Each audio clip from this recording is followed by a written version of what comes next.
Hello and welcome to target machine learning. Machine learning की इस video में हम एक्चुअली नंपाई की ये वीडियो होने वाली है, लास्ट वीडियो होने वाली है नंपाई की। इसके पहले मैं 2 वीडियोस और अपलोड कर चुका हूँ, तो अगर आप लोगों ने वो नहीं देखी है तो देख लीजिएगा। मैं डिस्क्रिप्शन में प्लेलिस्ट की लिंक डाल दूंगा। तो इस वीडियो में हम देखेंगे, मेरे पास यहाँ पे एक population dot T X T file है। ठीक है, ये मेरे पास यहाँ पे डेटा है जिसमें मेरे पास एक कॉलम है, पहला कॉलम है ईयर वाला, दूसरा कॉलम है हेयर्स वाला, तीसरा कॉलम है लिनक्स वाला और चौथा कॉलम है कैरेट वाला। ठीक है, ये डेटा मैंने इंटरनेट से निकाला हुआ है, मेरे को पता नहीं किस चीज़ का डेटा है। आप लोग चाहें तो आप लोग एक population dot T X T करके एक न्यू फाइल क्रिएट करिए और उसमें एज इट इज़ ये डेटा पॉज करके कॉपी कर लीजिए। ठीक है, तो मैं आगे बढ़ता हूँ ये सोच करके आप लोग ने ये डेटा को कॉपी कर लिया होगा। ठीक है, तो यहाँ पे मेरे पास है, यहाँ पे नंपाई लाइब्रेरी है, मैंने इंपोर्ट करके रखी है। अब देखिए मैं क्या करूँगा। मैंने क्या किया, एक डेटा नाम से वेरिएबल लिया। ठीक है, मैं क्या करूँगा, population dot T X T जो फाइल है मेरे पास, मैं उसको अपने इस फाइल में लेकर के आऊँगा, जो कि मेरी एक पाइथन फाइल है। ठीक है, मैं इस फाइल में उसको लोड करूँगा और फिर उसके बाद उसको रीड करूँगा और उसमें ऑपरेशन परफॉर्म करूँगा। ठीक है, तो मैंने क्या किया, N P dot L O A D T X T. ठीक है, लोड टी एक्स टी एक मेथड है नंपाई लाइब्रेरी की, जो कि टेक्स्ट फाइल रीड करने के काम आती है। और यहाँ पे मैं नाम दे दूँगा POPULATION dot T X T. ठीक है, और अब मैं यहाँ पे प्रिंट करता हूँ डेटा। तो मैं यहाँ पे मेरा आउटपुट जो आया आप लोग देख सकते हैं। ये मेरा पूरा जो मेरा डेटा था, जो population dot T X T file में डेटा था, ये पूरा एज इट इज प्रिंट होके आ चुका है। ठीक है, अब मैं क्या करूँगा, अब देखिए यहाँ पे एक प्रिंट स्टेटमेंट, फिर इसके बाद मैंने यहाँ पे लिखा प्रिंट डेटा। ठीक है, और यहाँ पे ब्रैकेट लगाए, स्क्वायर ब्रैकेट, और यहाँ पे लिखा कोलन, सिर्फ कोलन। तो अब देखिए मैंने सिर्फ कोलन लिखा, तो यहाँ पे क्या प्रिंट हो किया है, एज इट इज पूरी रो प्रिंट हो किया है, जैसे कि मेरे पास ऊपर प्रिंट होके आई थी। ठीक है, कोई डाउट नहीं। अब मैंने यहाँ पे लिख दिया 2, सिर्फ 2। तो अब देखिए जैसे ही मैंने यहाँ पे 2 लिखा, तो इसने क्या किया यहाँ पे हो क्या रहा है, हम यहाँ पे स्लाइसिंग कर रहे हैं। ठीक है, तो ये क्या कर रहा है यहाँ पे, क्योंकि मैंने यहाँ पे कोलन के पहले कुछ नहीं दिया, तो ये बाय डिफॉल्ट यहाँ पे ले लेगा 0। ठीक है, मैं दूंगा तो भी वो 0 लेगा, नहीं दूंगा तो भी बाय डिफॉल्ट वो 0 ही लेगा। ठीक है, तो हम दे देते हैं। तो मैंने इसको यहाँ पे दिया 0। ठीक है, और ये मैंने यहाँ पे इसको दिया 0 और यहाँ पे 2 है, तो ये क्या करेगा, 0 इंडेक्स से लेकर के 1 इंडेक्स तक की, 0 और 1 इंडेक्स, ये क्या करेगा, 0 इंडेक्स से शुरू करेगा। और जो कोलन के बाद वाला इंडेक्स है वो भी इंडेक्स ही है। ठीक है, तो कोलन के बाद वाला जो इंडेक्स है 2, उसको स्किप करेगा, मतलब उसको छोड़ देगा, उसके एक पहले की वैल्यू को प्रिंट करेगा। तो ये करेगा 0 और 1, इन दोनों रोज को, 0 इंडेक्स वाली रो को 1 इंडेक्स वाली रो को प्रिंट कर देगा। ठीक है, अब मैंने अगर यहाँ पे बोल दूँ 6, ठीक है, तो ये क्या करेगा, 0 से लेकर के 5th रो तक की, 0 इंडेक्स से लेकर के 5th इंडेक्स तक की सारी वैल्यूज को प्रिंट कर देगा, 6th वाली को छोड़ देगा ये। ठीक है, लास्ट वाली वैल्यू को हमेशा छोड़ देता है। हमने ये देखा था कि एरे में भी हमने स्लाइसिंग देखी थी, कुछ इस तरीके से ही होती थी, लास्ट इंडेक्स वाले को छोड़ देते थे। ठीक है, तो ये समझ में आया होगा, ये थी हमारी रो की स्लाइसिंग। अब हम देखते हैं कॉलम की। ठीक है, तो कॉलम की स्लाइसिंग के लिए क्या करना है, यहाँ पे 0। ठीक है, मैं एक काम करता हूँ, यहाँ पे कोलन देता हूँ, कोलन मतलब 0 या फिर 0 दे देते हैं। ठीक है, तो मैंने यहाँ पे 0 दिया, यहाँ पे ब्रैकेट लगाया, मैंने यहाँ पे लिखा 1,2 और मेरे को यहाँ पे भी कॉमा लगाना पड़ेगा। ठीक है, और मेरे ख्याल से एक लास्ट में एक ब्रैकेट होना चाहिए क्लोजिंग, नहीं तो एरर देगा। ठीक है, समझ में आया क्या किया मैंने, डेटा वेरिएबल लिखा। ठीक है, उसके बाद एक ब्रैकेट, ठीक है, ये वाला ब्रैकेट, और ये ब्रैकेट लास्ट में यहाँ पे क्लोज हुआ है। ठीक है, फिर मैंने क्या किया, यहाँ पे 0 इंडेक्स दिया, 0 इंडेक्स दिया मतलब सारी रोज। अभी मैं सिर्फ 0 दे रहा हूँ, इसके बाद की ये सारी चीज़ों को भूल जाइए अभी आप लोग। ठीक है, अभी आप लोग ये सब भूल जाइए, मैंने सिर्फ लिखा है 0 इंडेक्स। ठीक है, मतलब सारी रोज। अब इसके बाद मैंने कॉमा लगा के ये लिखा। ठीक है, तो इसका मतलब क्या है कि पहला जो कॉलम है और दूसरा जो कॉलम है, सारी रोज में से, मतलब 0 मतलब सारी रोज में से पहला जो कॉलम है और दूसरा जो कॉलम है, इन दोनों को प्रिंट करना है। तो देखिए इसने क्या किया, सारी रोज में से जो पहला कॉलम था, ये पहले इंडेक्स वाला कॉलम था और दूसरे इंडेक्स वाला कॉलम था एक्चुअली। ठीक है, तो ये जो 1900 वाला कॉलम है, ये वाला जो कॉलम है ये पूरा, ठीक है, ये वाला पूरा कॉलम इंडेक्स 0 का है। 30,000 वाला जो कॉलम है ये पूरा कॉलम इंडेक्स 1 का है। ठीक है, 4,000 वाला जो कॉलम है ये पूरा कॉलम इंडेक्स 2 का है, और 48,300 वाला जो कॉलम है ये पूरा इंडेक्स 4 का है। ठीक है, तो मैंने बोला कि सिर्फ इंडेक्स 1, यानी ये इंडेक्स 0, ये इंडेक्स 1, यानी 30,000 वाली पूरी रो प्रिंट करो। और मैंने बोला इंडेक्स 2, तो 4,000 वाली पूरी रो प्रिंट करो, तो इसने इन दोनों रो को प्रिंट कर दिया। ठीक है, कोई डाउट नहीं। अगर मैं इसको यहाँ पे 2 की जगह 3 दे देता हूँ तो ये करेगा 2 को छोड़ करके 3 वाली प्रिंट कर देगा। मैंने यहाँ पे लिखा प्रिंट, ठीक है, मैंने यहाँ पे लिखा डेटा, स्क्वायर ब्रैकेट लगाए, कोलन लगाया, ठीक है, कोलन लगा करके मैंने लिखा 1, ठीक है, या मैं एक काम लिखता हूँ, एक काम करता हूँ, मैं लिखता हूँ 6 और फिर कोलन लगा करके 2, ठीक है, और मैं यहाँ पे एक काम करता हूँ प्रिंट स्टेटमेंट भी लगा देता हूँ।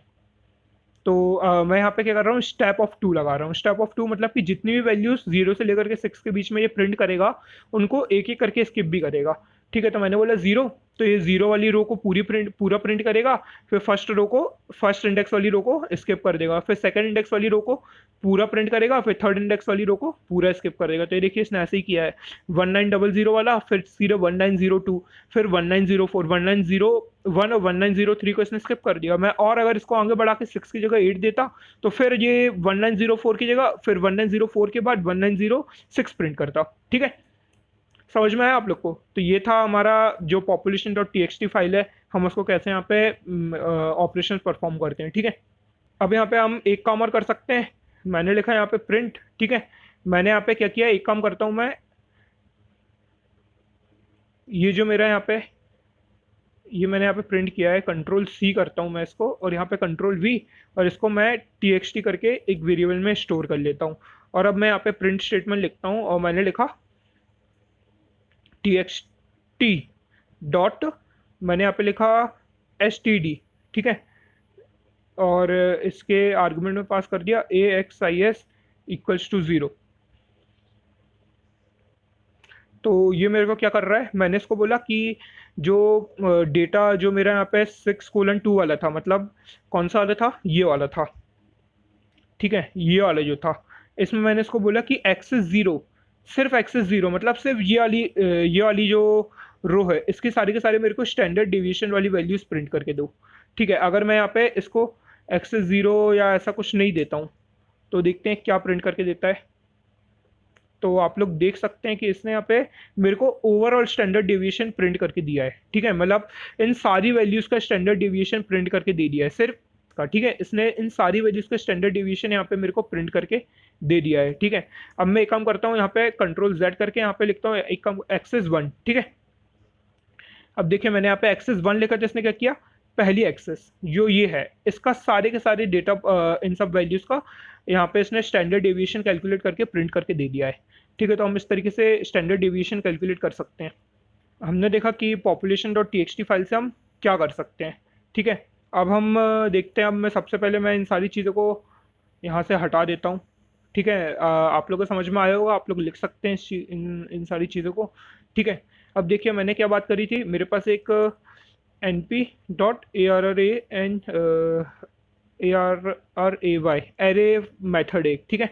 और मैंने इसमें क्या किया, मैंने इसमें एक एरे क्रिएट किया 23, 33, 43, ठीक है। और मैं एक काम करता हूँ, यहाँ पे एक 2 डायमेंशनल एरे क्रिएट करता हूँ, ठीक है। तो मेरे को यहाँ पे एक और ब्रैकेट लगाना पड़ेगा और यहाँ पे एक और इस तरीके से, मैंने बोला 11, 22, 33, ठीक है। और मैं एक काम करता हूँ, एक और यहाँ पे वैल्यू बना लेता हूँ और मैंने यहाँ पे लिखा 55, 66, 77, ठीक है। अब मैं आप लोग को इसको प्रिंट करके दिखाता हूँ। मैंने लिखा प्रिंट ए, तो मेरे पास जो मैंने एरे क्रिएट किया है वो कुछ इस तरीके से है, ठीक है। अब मैंने क्या किया, अब मैंने यहाँ पे एक प्रिंट स्टेटमेंट लगाया और फिर इसके बाद मैंने यहाँ पे बोला कि प्रिंट, मैंने बोला a.t मतलब ट्रांसपोज, ठीक है। तो यहाँ पे जो t है वो है t is equal to TRANSPOSE, ठीक है। ये ट्रांसपोज क्या करता है, ट्रांसपोज आप लोग ने पढ़ा होगा जब मैट्रिक्स के बारे में पढ़ रहे होंगे इंजीनियरिंग में फर्स्ट सेम सेकंड सेम में, तो उसमें हम लोग ने देखा था कि जो ट्रांसपोज रहता है वो क्या करता है, रोज को कॉलम में, कॉलम को रोज में चेंज कर देता है, ठीक है। तो मेरे पास यहाँ पे देखिए, मेरे पास यहाँ पे 11, 22, 33 वाला था, तो इसने क्या करे, और यहाँ पे कॉलम में 11, 23, 55 था, तो इसने क्या किया, ये जो कॉलम थी इसको रो बना दिया, ठीक है। ये 11, 23 और 55 ये कॉलम था, तो इसने क्या कर दिया, 11, 23, 55 को रो बना दिया। सेकंड वाला जो कॉलम था इसको सेकंड रो बना दिया, ये थर्ड वाला को जो कॉलम था इसको थर्ड रो बना दिया। तो ये काम रहता है ट्रांसपोज का, वो क्या करता है, रोज को कॉलम में इंटरचेंज कर देता है, ठीक है। तो ये हो गई बात ट्रांसपोज की। अब देखिए सपोज मेरे पास यहाँ पे मैं यहाँ पे आप लोग को एक और फंक्शन के बारे में, एक और मेथड के बारे में बताना चाहता हूँ जिससे हम एरेज को क्रिएट कर सकते हैं, ठीक है, जो numpy लाइब्रेरी में है। तो यहाँ पे है np.arrange, ठीक है, एक्चुअली यहाँ पे ए के आर आएगा, ARANGE, ठीक है। ये मेथड क्या करती है, मैंने इसमें पास किए 0 10, ठीक है, और मैं यहाँ पे प्रिंट करता हूँ ए। चलिए मैं सबसे पहले आप लोग को यहाँ पे दिखाता हूँ, सिर्फ 10 प्रिंट करता हूँ और आप लोग को ए प्रिंट करके दिखाता हूँ। तो ये देखिए, इसने मेरे लिए एक एरे क्रिएट किया हुआ है जिसमें इसने 0 से लेकर के 9 तक की सारी वैल्यूज रखी हैं। सेम चीज़ है। अगर मैं यहाँ पे इसको कोई आर्ग्यूमेंट नहीं दूंगा तो ये क्या करेगा, इनिशियली 0 से स्टार्ट करेगा और 9 तक जाएगा, लास्ट वैल्यू को स्किप करेगा, 9 तक जाएगा, ठीक है, 0 से लेके 9 तक, ठीक है।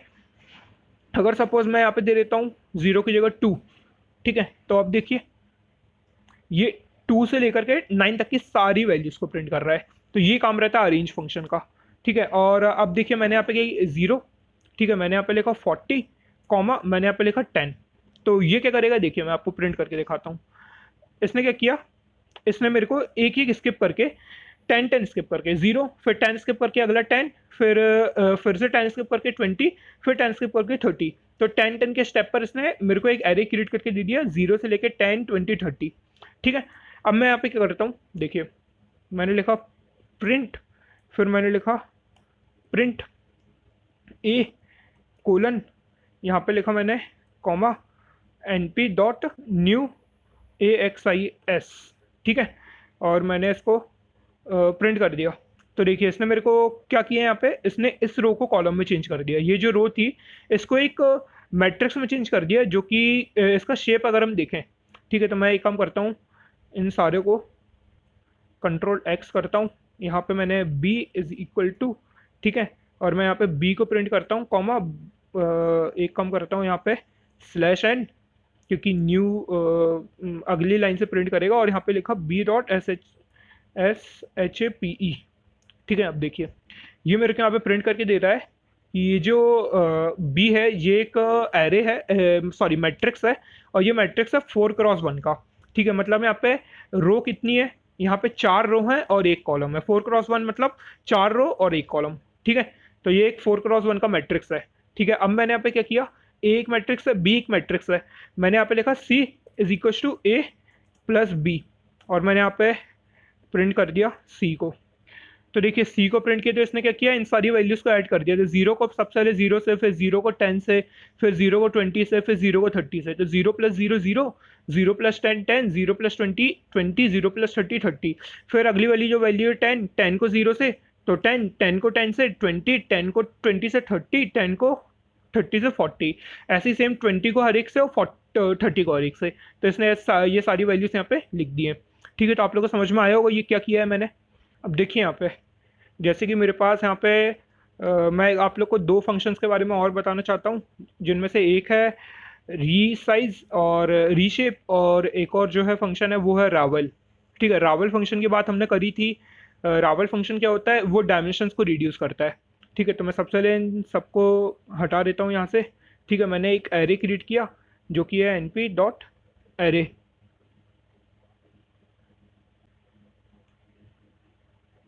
तो मैंने यहाँ पे एक एरे क्रिएट किया है जो कि 3x3 का एक एरे है, ठीक है। मैं अब यहाँ पे प्रिंट करता हूँ ए को, तो देखिए ये इस तरीके से एक 3x3 का एरे आ रहा है, ठीक है, आप लोग देख सकते हैं। अब देखिए अब मैंने यहाँ पे क्या किया, अब मैं यहाँ पे फिर से प्रिंट, और यहाँ पे प्रिंट करता हूँ, मैंने लिखा a.ravel, ठीक है।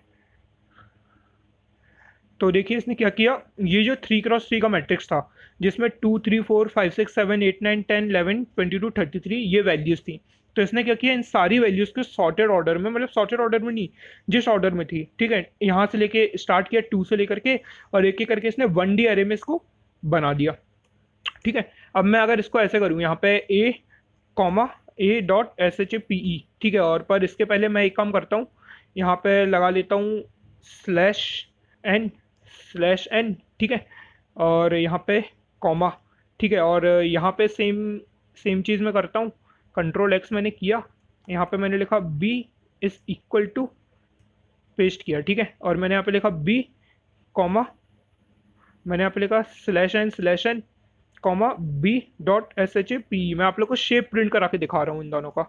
तो देखिए ये यहाँ पे शेप, ऊपर वाले में शेप प्रिंट कर रहा है 2x3x3।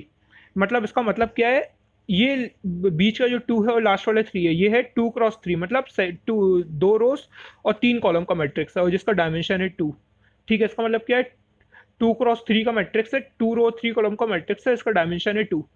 ठीक है, सेम चीज़ यहाँ पे ये क्या कर रहा है, यहाँ पे ये प्रिंट करके दे रहा है 12, मतलब यहाँ पे 12 एलिमेंट है, ये इसका शेप है, मतलब कि यहाँ पे ये है ना एक 1D एरे है। ठीक है, अगर मैं इसका डायमेंशन प्रिंट करूँ, मैं यहाँ पे शेप की जगह मैं एक काम करता हूँ एंड DIM प्रिंट करता हूँ, और यहाँ पे भी सेम चीज़ मैं एंड DIM, इससे डायमेंशंस पता चलेंगे हमको।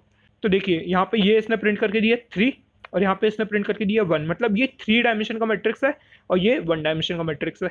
ये रेवल फंक्शन क्या करता है, ये रेवल फंक्शन यहाँ पे हमको डायमेंशंस रिड्यूस करके देता है। ठीक है, कभी भी अगर आपके कोई प्रोजेक्ट है, आप किसी प्रोजेक्ट पे काम कर रहे हैं जिसमें बहुत सारे डायमेंशंस हैं, मान लो कि उसमें सपोज 1000 डायमेंशंस हैं, और आपका मशीन लर्निंग मॉडल इतने सारे डायमेंशन में काम करने के लिए बहुत ज़्यादा स्लो हो जाएगा या लोडेड हो जाएगा, वो नहीं सीख पाएगा।